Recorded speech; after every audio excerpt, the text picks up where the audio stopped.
മലയാളം മനസ്സിലായോ? മറിയില്ലേ മറിയില്ല, എൻ്റെ മാതൃഭാഷ തെലുങ്കാണ്. But I have seen you speaking Malayalam bit. I like this. I pick up something. Yes, I speak a little. Because actually I have been interacting with you, since 87. That's right. We never could speak anything secretly in Malayalam when you are around. That's true. And many people say, why have you not learned Malayalam? I say, I understand Malayalam, but I don't want you to know that I understand Malayalam. In which case, the whole advantage of knowing the language is gone. But I do. Everybody from Kerala says that you see sometimes you speak better Malayalam in a good diction than an average Malayali. Well, that's I suppose because Malayalam is also very Sanskritized, and so is Telugu. And the Dravidian influence of Tamil, because I know Tamil also, and the Sanskrit influence of Telugu, Malayalam, that I think that combination can give you a distinction between the pronunciations of the same word sometimes, between the different parts of India and the different dialects we use in the states itself. So maybe Telugu is closer to some parts of the areas in Kerala which are traditional Malayalam, culturally and from terms of literature. So one of your ardent followers in CPM, he said I should make you to speak at least one word or one sentence in Malayalam. Well, sentence I can only say is Priyapata Sakakale Surthakale. என் மாதృభాష தெலுங்கான, அதுக்கு தான் நான் மலையாளம் எனக்கு மறையில, அதுக்கு தான் நான் இங்கிலீஷில் சம்சாரிக்கிறேன். It's quite good. It has come better. Is it okay? Yeah, it is okay. Comrade Sitaram, actually, I have garnered a lot of questions from the party men, fellow travelers, laymen, and those people who are curious about the politics of CPM actually. So I will be putting across those questions, which are not necessarily my questions, but their questions. Very good. See, and in the beginning, I should convey the greetings and best wishes of Kerala, Kairali. Thank you very much. But I think this is a very big responsibility at a very difficult period in the history of our party. So I can only say that I'll try and do my best in discharging these responsibilities, but I'm sure that the objective situation being what it is in our country, the CPIM, if it's able to improve its subjective conditions in terms of its capacities to intervene in this objective situation, not only can it grow, but I don't think there's any other alternative before the toiling people of India, which is our majority. Comrade Sitaram, actually the enthusiasm, I would say even euphoria which was created, after elevation to the post of General Secretary, that's a mounting responsibility on your shoulder actually. It is. It enhances the responsibility. Yeah, so much of hope. It is, and even I'm surprised at the sort of response that is coming, but which only means, I'm actually a little scared because the thing that like a magician, I'll pull something out of the hat. That's not going to happen. That cannot happen. But then there's a lot of sentiment of support, a lot of well-wishers who want to contribute, and I'm sure we'll be able to tap at least much of that goodwill or the good vibes that we are getting to help the party to improve its organizational position, its intervention capacities, and which will also help in terms of articulating an alternative policy trajectory for the country and the people. I was just looking at your early, days when you were a student, how you grew up. And I think I came across an article written by your uncle, which was originally written in Telugu, but I got a translation of that. Oh my. Wherein I think Mr. Mohan Kanda, who was the former Chief Secretary of Andhra Pradesh, That's right. wherein he has said basically, you are about to brainwashing to be a communist, whereas he wanted to dissuade you from communism. So you see, that episode was such that I was arrested during emergency. Yeah. The party had asked me to go underground, which I did. My father was unwell, so he had to be operated upon. So the arrangement between my mother and me, because only three of us in Delhi, was that I would spend the nights in the hospital. And nights are very difficult in Delhi hospitals, even today, for any police to try and find out who is where. So that was happening. So one evening when I reached there to replace my mother, the doctor came and said that now father is okay, you can take him home. And they discharged him. So there was no option, we had to take him home. And I couldn't leave that to mother alone, so then I took them home. And it was rather late in the night, so I thought I'll sleep at home and then leave early morning. That was the first night I slept after emergency was declared, at home. I'd never been there. That morning at 4 o'clock, I was picked up. Then there was some The charge was bank robbery or something like that? I mean, you are... I don't know what the charge was. you are about to loot a bank or something like that? You know, but it was that I was kept under police custody for the night and for the rest of the night. In the morning, when I was brought before the magistrate, it turned out that these charges under IPC were bailable. So then I got the message from the party saying, if you get the bail, take it. You know, I mean, naturally. So take it and go underground for some time. So I took the bail and then vanished, because that was the decision. And in that vanishing part of it, my parents thought that it's better that I go and spend time with my uncle, who was then a serving IAS officer. Yeah. So he was in one of the districts in Andhra, that is Kurnool at that moment.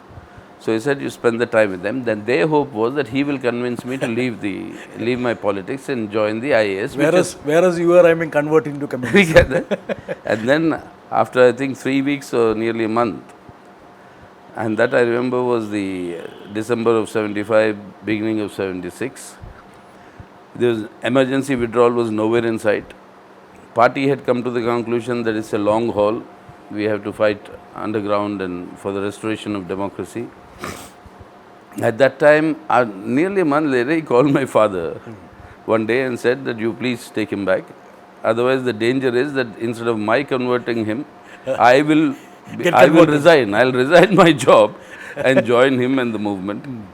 So I said, this is a danger, so you better take him away. I think he has, vivid memory about those days. He is recollecting those moments actually. Must be. He was also young. He was also a very idealistic IAS officer, my uncle. And then we grew up together. You see, the age difference between us was only 7 years. Okay. Your mother was elder to him actually. Yeah, very elder to him. My mother was very elder to him. And I was brought up by my grandmother, because my father was in a very, very volatile, transferable Again, job. I think grandmother also approached many people, including former Prime Minister, late P.V. Narasimha Rao, wherein she went and requested P.V. Narasimha Rao try to dissuade you from politics. Yeah.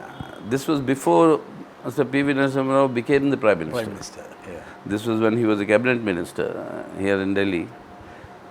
So she went and complained to him, saying that my son has become a communist, you please do something. So then P.V. Narasimha Rao, apparently, this is what she says, and I was also surprised.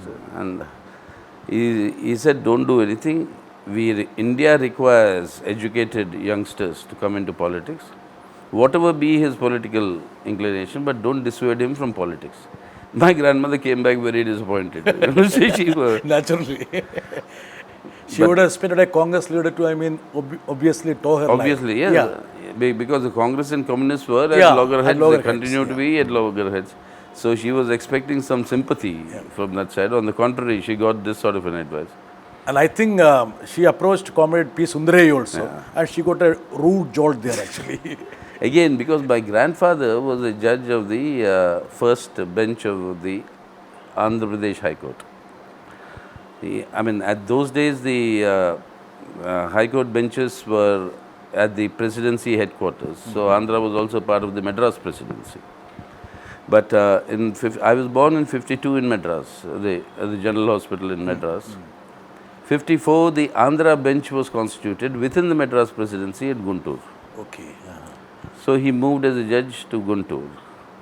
Then 56, the full state was formed, and state of Andhra Pradesh. And 56, the bench shifted to Hyderabad. So I shifted with him. So we were brought up there, and this uncle that we were talking about was only 7 years old. 7 years older to me. So that we are virtually Almost pals actually, friends. So we virtually grew up together, and then that atmosphere was not really like a large undivided family, but it was like the grandparents looking after. So that was also an advantage, because all these cousins you used to meet every year, now we are hardly, I mean, most of them are. I don't think you'll have a time hardly to meet them. No, but really very sad. But many You of must them be missing those days actually now, Comrade Sita. many days. Yeah, and the past is Past is past. Past is past now. But all of them have contributed. When you look back, I mean, that whole diversity. Many of them are today very renowned scientists in the US. Some of them are working. No, in Comrade many P. parts. Sundaraya, I mean, I read somewhere that she was responding to your grandmother by saying that, bring an intelligent, sharp, He was very clever. He was very clever in retrospect. He was very clever. And because of, I told you about my grandfather, because that's why Sundaraya, Narasimha Rao, all these people were known to the family. And my grandmother's, the one we are talking about, my grandmother's father was also a freedom fighter. His statue is still there in Kakinada, if you know that. So she went to Sundaraya, and they were known as Sundaraya. Then she went one day and told him that, why have you taken my grandson away? He's a bright student. Leave her actually. Bright student, so why have you taken him away? So he said, give me somebody else like your grandson. And then later, if you give me somebody else like your grandson, then I'll return him back to you. Then my grandmother came back. She was disappointed, but she was also very proud. But the primary question was, where did India go wrong? What is the solution for the future? And also a guilt that you are one of the 4%. If you should contribute something. You should contribute something. Otherwise, what the hell are you doing? I mean, it's not fair. That sort of way. Only the best of the students academically would also be the leaders of the SFI. Unless you combine that quality. And that, I think, was a very mature slogan that the SFI gave those days. Study and struggle. Study and struggle. A lot of people are, trying to learn from a various aristocratic middle class, not indulging in politics. How did Comrade Sitaram get into the vortex of politics? What was that provocation, inducement? Did anybody instigate you? What was that allurement which made you to, drift to politics? Well, there should be an epistemological break for that actually. There's one aspect we must keep in mind. It sounds like a truism. You see, everybody is a product of his times, his or her times. The times in which we were growing up, that is the late 60s, early 70s, were a time of full of turmoil. You see, we then belonged to what? 4% of Indian youth who were reaching higher education. Correct, yeah. At that time it was so small. Questions were coming up saying, why are we like this? We had talked of giving everybody education, everybody jobs at the time of independence.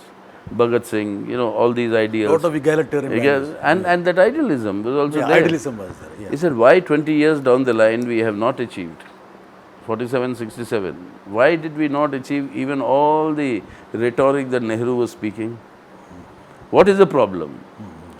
That was the time when everything was being analyzed, your 5-year plans, with what Nehru used to define as the temples of modern India, your public sector, whether they were sufficient, what more to do. A lot of such discussions were going on, and a lot of struggles were also going on. Then you had the Naxalite movement, the big division in the left, as to which is the right path, the Chinese path, the Russian path, or which way to go. And this was all happening when I was in Hyderabad, where there was no CPIM. You see, CPIM was formed in 64. Okay. All these discussions were taking place in 67, 68. Okay. By which time the mass organizations of the CPIM were also not formed. They were formed only in 70. And this was a period where there was no SFI for the students, no other mass organization, not even the CITU. All came in 1970. So this period in between, there was you were searching what is the alternative. So there was one person called George Reddy in Osmania University. Okay. He used to in his own way, not He was belonging a student or a teacher? student. He was an engineering college student, and he is in his own way. I mean, he had procured Marxist capital, started, Marxism, and there was some study classes. So all these, these sort of things, as it happens in everybody's youth. But the primary question was, where did India go wrong? What is the solution for the future? And also a guilt that you are one of the 4%. If you should contribute something. You should contribute something. Otherwise, what the hell are you doing? I mean, it's not fair. That sort of a, personal guilt also would come out. So we were in search of that, and that was the period when this turmoil was reflected in various things. There was the urge for the ultra-left organizations, which were dominant in Hyderabad. Did you have any fascination for such ultra-left movement? No, in the sense that many of my colleagues and friends, I mean, they all were part of that. I mean, in the sense, not really. None of us understood nobody knew about it actually. None of us really understood then what were the fundamental differences between CPI, CPIM and ML, etc. But the question was something needs to be done. So yes, when the ultra-left student organization was being formed, I was also there. I mean, initially, okay. In the sense, all those people so there who is later... There is a shade of ultra-leftism in you at that time. No, not ultra-leftism, I would say. The shade was of impatience, which is there in all the youth. I'm telling you, again confessing to you, there is no ideological knowledge. At that juncture. At that juncture. What is the Chinese path, Russian path? Very little did anybody know what is which path. But instinctively we said, no, we should have an Indian path. If China could have a Chinese path, Russia could have a Russian path. Why not India having Somehow Indian? It was the right position. So, but that didn't really gel into anything. And then came, that period was such that you had various other disturbances. Then came the first big agitation for a separate Telangana. Okay. That brought you to Delhi actually. That brought me to Delhi. That started off sometime in late 67, 68. 68, I had left school. In South, we had 11 years of higher secondary, if you remember. We used to have higher secondary. Earlier, it used to be matriculation, and then inter, and then the pre-university, etc. So we used to have a course called the pre-university. But that was attached to the university. That's when I was in the Nizam College in Hyderabad. 68, 69, that academic year was disrupted. Because of Telangana. That first Telangana, which led finally to an amendment to the constitution. 371D was added by Indira Gandhi, Mulki, non-Mulki. So I got a Mulki certificate that I am a resident of Telangana. My family is Andhra. My place of birth is Madras. Chennai. Today is Chennai, then Madras. Madras General Hospital. So, I mean, and now I am in Parliament from Calcutta. Identity crisis. Now in Parliament from Calcutta. I studied. Then my father said, you lost 1 year, you lose 1 more year. By which time he was transferred to Delhi.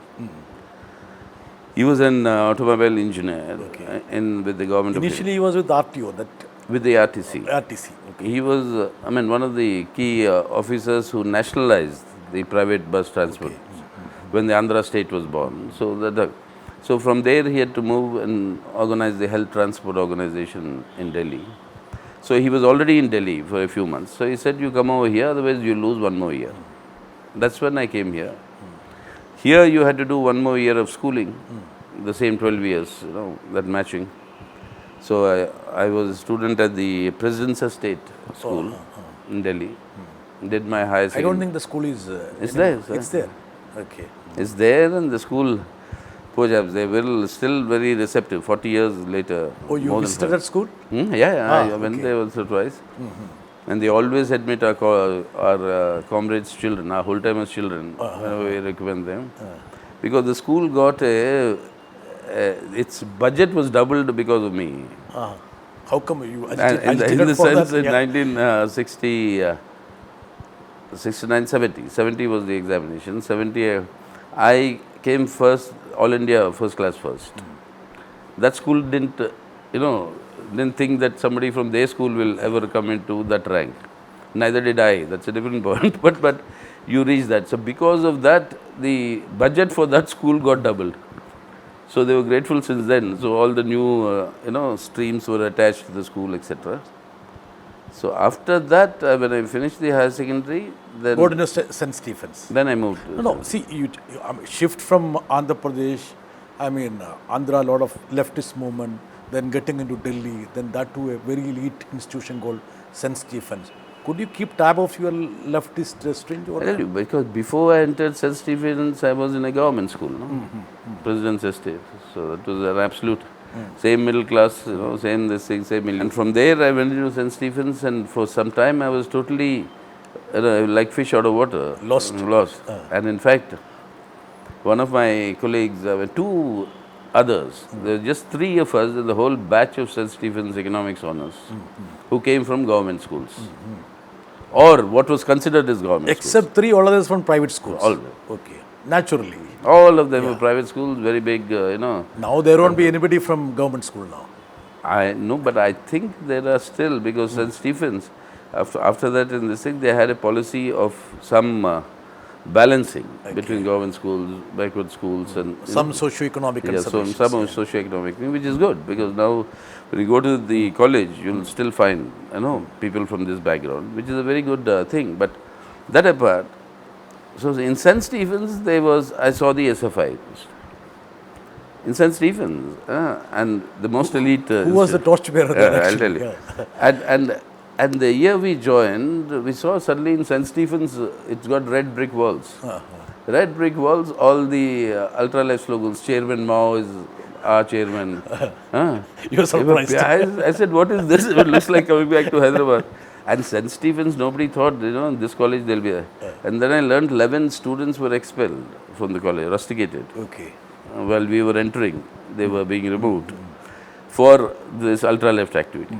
And Delhi University also, culturally, there were lots of student activities and plays on this churning that I was talking about. That time, actually. At that time. They were very deep churning, the same churning in a sense that was taking place in Hyderabad, which we were talking about. Similar churning was here.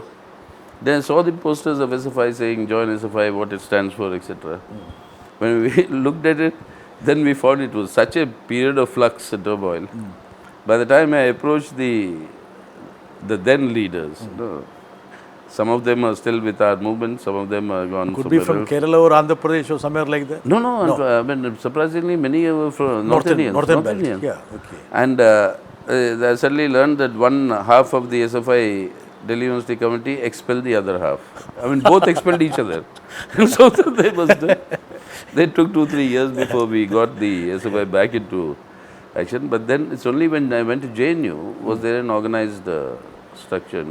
That's where I joined the SFI. That is where the, drastic change happens to That's where it got some shape. My political, That was the formative years actually, politically. Comrade Sita, actually JNU, as a student leader, then JNU president, emergency, all those things. Actually, it would have molded you into a ardent communist or a leftist, something like that. Gave you a vision. The journey must have ended and you could have had a direction of politics actually. Did it contribute that or rather? Of course it did. Of course. No, in fact, even St. Stephen's Delhi University, because you see, what was happening, this churning was going on. You were looking for answers. Then there was the intellectual theoretical input that came, and we had, at those days there were very brilliant teachers at St. Stephen's, and I joined Delhi University for 2 months. The Delhi School of Economics. And then the faculty was Amartya Sen, Sukumar Chakravarti, the doyens of Indian. All of them migrated to the West. All of them were in the faculty. But the problem with the D school then was that they just introduced classrooms of 150 to 200 students speaking with the microphone. That looked so alien. So the JNU started, so we shifted there. So there was also a contribution. For example, when I was in Stephen's, that I first came across, and we had a teacher called Pankaj Ganguly, a Bengali, who married a Polish lady and got a Polish wife, lived in Poland under a very famous engineer who became very famous for his economic theories. He actually preceded John Maynard Keynes, giving the same theory, Michael Kelesky, he was his student. So very brilliant mind, brilliant thing. He was our teacher, but then he spoke in an accent which was Polish and Bengali mixed together. Very difficult That's to a deadly understand. cocktail. Very difficult. But somehow over 6 months or so we got used to it. But he was very bright in terms of, he just threw open ideas. And anyway, in a college like St. Stephen's, in all that background, I first came across a statement of Marx, which still is very important to me, which says that the principles of justice can never rise above the economic conditions of the time. Was it part of your syllabus or something like that? It was a course on economic systems. Okay, all right, okay. No, what were the economics? I mean, how important were the economic systems, you know, socialism, capitalism, etc., you know. So, and then all the theories connected with it. So, it was a fairly, very stimulating intellectual exercise. So, we went to JNU. Apart from this organized structure of having an SFI, which was just again, just forming in JNU also. And, you know, this intellectual stimulus that were provided by the then teachers. I mean, two of them who started teaching us and we were waiting for them to come and join are Prabhat and Utsa Patnaik. Okay. And the other two were very classical economists who have international repute, like Krishna Bharadwaj. She was my guide when I was doing my PhD. Very brave lady, courageous lady, who would, in defiance with the Vice Chancellor, would sign my scholarship forms, saying that my job is only to evaluate Sitaram on the basis of his academic work, not his political work. So she was... Did you ever attend the class actually there? Classes I did for my MA, but after that, I mean, because of your grade point average, if it was higher... Anyway, JNU has got that culture of... And if you are higher grade, you go direct PhD, where there was no classes required. So we were... So you skipped the MPhil and got into... MPhil, which in retrospect was the wrong thing, because if you had an MPhil, you were better qualified. Neither you got the PhD nor you... got the MPhil. So in JNU, of course, I mean, this theoretical foundations of Marxism, along with the organized, you know, structures of student activities, both combined to give shape to whatever. There was so much of romanticism attached to, I mean, JNU students movement, in the sense, apart from politics, and I mean, there was a, I would say, an upsurge of students from every corner of the country. That gave you a different direction to the movement, isn't it? It did. But the initial stages, remember, JNU was also a very elitist university. Most of them were from Delhi, and then we had a big fight in terms of changing the admissions policy. That socio-economic clause came. Exactly. Yeah. Some 3% reservations. No, we had, you see, it was a very unique formula, which the Supreme Court has apparently once upheld, saying that this is a very good way of combining the economic and social status. Out of the 100 points, let's say a student for admission, you give him 100 points, out of which 50 is for his previous background, 30 is for his previous background, and 50 for his written test and interview at the JNU. And the rest of the 20% was divided, 9 points for your social backwardness, 7 points for your economic backwardness, and 2 points for your backwardness of the area, district. That is, if you had to walk. Rural and urban. If you had to walk. And 2 for what we call them the first generation learner. He was the first person to reach this level of a post-graduation in the whole family. It's a very egalitarian measurement, actually. And there, if you belong to the scheduled caste background, you would get 9 points. If you belong to the OBC, you would get 6 points. You know, so that way. It was nowhere in the country, actually. And if you had family income, your father's income was less than 500 rupees those days, then you would get all the 7 points in economic backwardness. Like that gradation, you know, you would go around. So this system suddenly opened up JNU to both the country and to all sections of our population. Because 20 out of 100 is a big weightage. Yeah, the horizontal, vertical that way infusion. And suddenly you had, we used to jokingly say the Utkal Express has arrived. That is how Orissa has come. Or we would say that the from Bihar, a lot of students. Tufan Mail is arrived. So that is Bihar and UP would come. So, but it was a wonderful experience that you had suddenly an elite rural background, from people from backward India who never thought they could enter into such university correctly. But that in itself was a sort of an, a process of uniformization. And that really helped in the growth of the university. I mean, various cross sections and various backgrounds and various experiences were brought together. And therefore, whether it was subaltern studies, whether it's sociology, whether it's a question of economic history, why did the Green Revolution not expand beyond Punjab and your rich areas of Haryana, or the rice cultivation in Tanjore? I mean, people have done their PhDs in that, and from Bihar, saying that because of the feudal order that exists in Bihar and Orissa, the landlord will not allow you to adopt technological advances, because that will liberate the peasant from the landlord. So all sorts of things. I mean, all these contributed together for the... It was a learning curve actually. Absolutely. And for the university and the students also. Absolutely. And that is what made JNU what it is. And today, if you look from diplomacy to journalism to IAS to IFS to IPS to anywhere, teaching. Yeah. I do recollect, Comrade Sitaram. In fact, people like us also got into JNU because you were there as students actually. So that's why the slogan of study and struggle that we used to give then acquired a meaning. That only the best of the students academically would also be the leaders of the SFI. Unless you combine that quality. And that I think was a very mature slogan that the SFI gave those days. Study and struggle. Study and struggle. You met Prakash there in JNU actually. Yeah, the year I joined JNU in 73, Prakash was the SFI presidential candidate. And the SFI was, as I told you also, was just being formed, 72, 73. So that year in 73, Prakash won the election. In 74, Prakash was decided to be the candidate again. That's when I contested as a councillor from one of the schools. But that year, Prakash lost the election to Anand Kumar, who is now the rebel AAP leader. He is, so after that, Tripathi became the president because Anand Kumar left in some scholarship. Then the emergency came. So post-emergency... After the emergency, you became the JNU's president. Yeah. There were three elections to the students' union elections within a span of 10 months. Ultra-democracy, fight against emergency. Right? So all the three, I was a candidate and then I won. Somebody wanted to ask me a question. What is that you lacked which Prakash covered? It's a tricky question. Maybe Prakash would be in a better position to answer. What is that Prakash lacked which you covered then? No, I don't think there was any lag. You see, in any party or a movement, I always look at Kerala.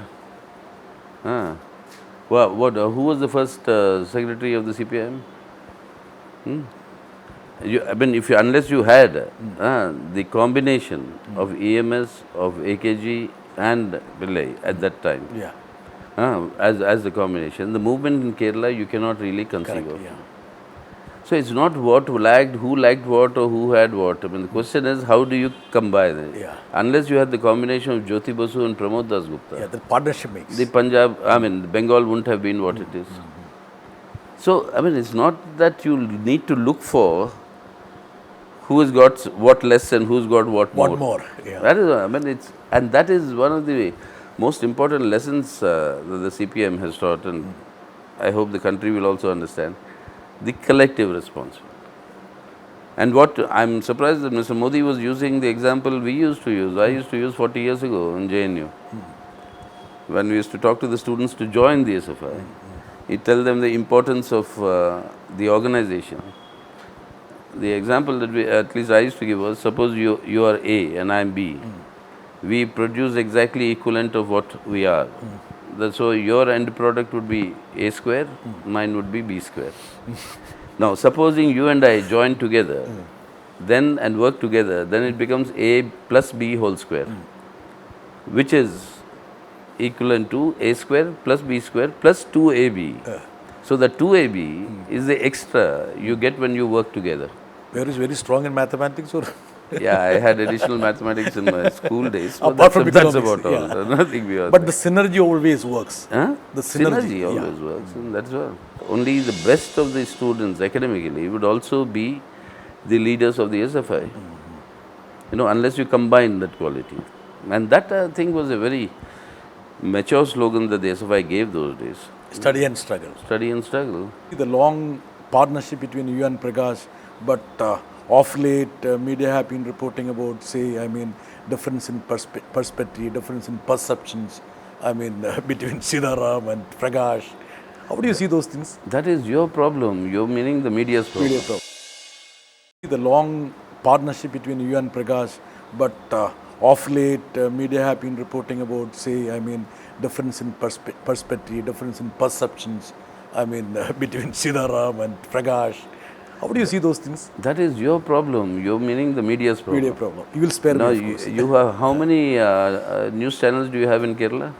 It's half a dozen now. Malaya. Now, if you want people to see your channel and not the other channel, Damn rating. you have to be something different, and instead of being different positively, that tends towards sensationalism. Do you have a smile when you see all these reports? Most of the time, honestly, not now, for about 5 years. You don't watch the TV? I don't watch. And in fact, the former UPA2 INB minister is on record to say that it's a mistake, I should have followed Mr. Yechury. I go home and see some, I had those days, a very good, nice series of fiction. Soap opera. Or detective stories or things Sas like Bahu serials, yeah. and BBC Entertainment or those things. You just see that for an hour and then that's it. I've seldom watched myself on TV. Even if you tell me when this is broadcast, I'll make sure that I don't watch it. I will definitely send a CD across to you. That's CD. But the point, there's another reason. If I watch myself on what I've been saying all this while, I'll never come before your channel again. Because I shouldn't have said this, I shouldn't have said that. It's a headache. But Comrade Sida, this is a situation of journalism actually. We need to have a artificial wedge between individuals to sell the story or other, That is wins the curiosity of the viewers. Unfortunate. Yeah. No? You see, on one hand, media has a very powerful role, all of us know. And you see, manufacturing consent is actually a phrase Walter Lippmann, long ago, which Noam Chomsky popularized. Manufacturing consent is what the ruling classes would want to do. That is one role. The other thing is, in order to be able to sell yourself for your TRP, time ratings or whatever it is, you have to create news. You don't report any longer. Concoct things actually. So in the process of creating news, you create all this friction between, let's say, but you being a sportsman, you have that sportsman spirit. That's why you take it lightly actually. I take it in my stride because after all, the fundamental task... tennis stroke is there actually. No, I remember actually, when we were playing badminton in VPOs, you used to have a long stroll and come there and have a game or two. But all your strokes were tennis strokes. I know. That's what many of our comrades used to play with me, including you and Baby and... Madhavan Gutti was there. Madhavan Gutti was there. And they would wonder, what is this sort of a stroke? Where did you go that like that? I said... actually the height of the net, you will always, misjudge it. Exactly. And your shots were too powerful. And we had to buy too many shuttles, okay? But I don't know if this generation is playing, but I hope they do. Otherwise it's... But that was a time when we used to enjoy. The morning was actually, peaceful. Absolutely. Yeah. And look at that area now today. Deserted completely. And you used to go for a morning walk, then come to that place, diligently, then have 2 games. That's the thing. And then we would have, that was the South Indian canteen. Yeah, canteen. Then coffee. There. I hope, I don't know how the youngsters today are doing it, but I think most of the time they're on their apps. Yeah, that's correct. The times have changed. No physical exercise. That's it. But do you, play sometimes now? No. Unfortunately, if I have a chance, I do. But unfortunately, you now reached the stage where your children have also grown older. No? Out of my 3 children, 2 are already not with us. So now, when the children were there to make them play, we used to do that. To give them some physical exercise. You used to, play with them. But now that doesn't happen. A contemporary in JNU, I think, who studied with you, he was, telling me to convey a message to you actually. I don't know whether it fits into this interview or not. He wants you to be youthful as ever, and you are handsome, of course, and healthy. So he's asking whether, can I just convey a message to you that you should leave away this cigarette habit? Tell him that I'm moving to the electronic cigarette. That is more dangerous. I believe so. Now, that is the problem with nobody, in my youth, nobody said smoking was dangerous. In fact, it was considered very fashionable and very macho, macho. actually. Very. Manly to smoke. And if you don't smoke, you're not a man. Chivalrous. That was the whole idea. Now the opposite happened. Electronic cigarette, now they say that is more dangerous. I don't know what it's all about. Let's see. I mean, as science Anyway, a lot of people are concerned about your health actually now. Well, there's no doubt. I should take care more of my health. But then the whole philosophy and our way of life has been that it was never a priority. Priority was your work. Comrade Sitaram, actually, I mean, you are one who was a beneficiary of so much of consideration, love, affection by legendary leaders, starting with P. Sundaraya, then you worked with EMS, BTR, MB. I recollect those days, 80s, when you used to be in that 14 Ashoka. All these, I would say, legendary figures were there, and you being a youngster, you got so much of, help and I would say support from them. Of course. What could have been the extent of motivation? How did it groom you actually? That is a wonderful experience. I mean, in the sense, I must say, even when some of them were alive, I would say on record, but hats off to that generation when they realized that there has to be a change and continuity. And it's not a joke. I mean, they took 15 new entrants into the Central Committee as permanent invitees in one go. The Central Committee's strength then was only 35. And that was the batch in which Prakash, myself, Buddhadev, Biman, Manik Sarkar, all of that you see now, I mean, all of us came in as permanent invitees. That was before Indira Gandhi was assassinated in 84. But since then, they were constantly, I mean, without my knowledge that they were nurturing you. Or they In a very subtle way. Very subtle way and very methodical way. Give you a task, ask you to write something, then sit with you with a red pen, MB would do, and mark. Like a headmaster, diligently. Absolutely. I remember he was living there also. Exactly. He would be, and marking it, underlining it, saying, no, this is not correct, this should be like this, should be like that. Tremendous. I mean, they would do their homework also. I remember BTR throwing away one type thing. He said, for whom are you writing all this? It should be for the working class. Where is that? What is this? Why we don't want intellectual exercises or something of that sort. And EMS in his own style. I remember going to EMS, he's a general secretary. I remember going when that CCPI notice came. It came as a notice. I'm sorry, CCPI Central Committee Permanent Invitee. That was what we were called. And it was never informed to us earlier. It was suddenly given as a decision of the Politburo and printed in the PD. And I got a cyclo-styled notice with Deshra Chadda. Then he sent it. So I said, what is this? And I went to EMS in 14 Sugar Road in his room. And we, after all, General Secretary, we were only student leaders. So with a great deal of hesitation, I said, Comrade EMS, I don't think this is correct. He was writing something. He just looked up and said, what? This decision of yours to take me into the, as a permanent invite Central Committee. He said, why? You were the president of SFA at that time? President of Yeah, SFA. correct, yeah. And he said, why? I said, I have various reasons, but I don't think I qualify to be a Central Committee man. So, and I remember EMS, only he can do it. Later in life, I found very How did he respond actually? very nonchalantly, he put his pen, whatever he was writing with there, and looked at me in his own way. And all of us who know EMS, all of us know, in his own way, collecting his thoughts to control his stammer, and all this thing. He said, you've been in the party long enough to know that CPM functions on the principle of democratic centralism. This is the decision of the higher committee. As a party member, you have no option but to accept that decision. If you don't agree with that decision, there is no other option. You have to leave the party. So that's all. That's all. And then he went back to his writing.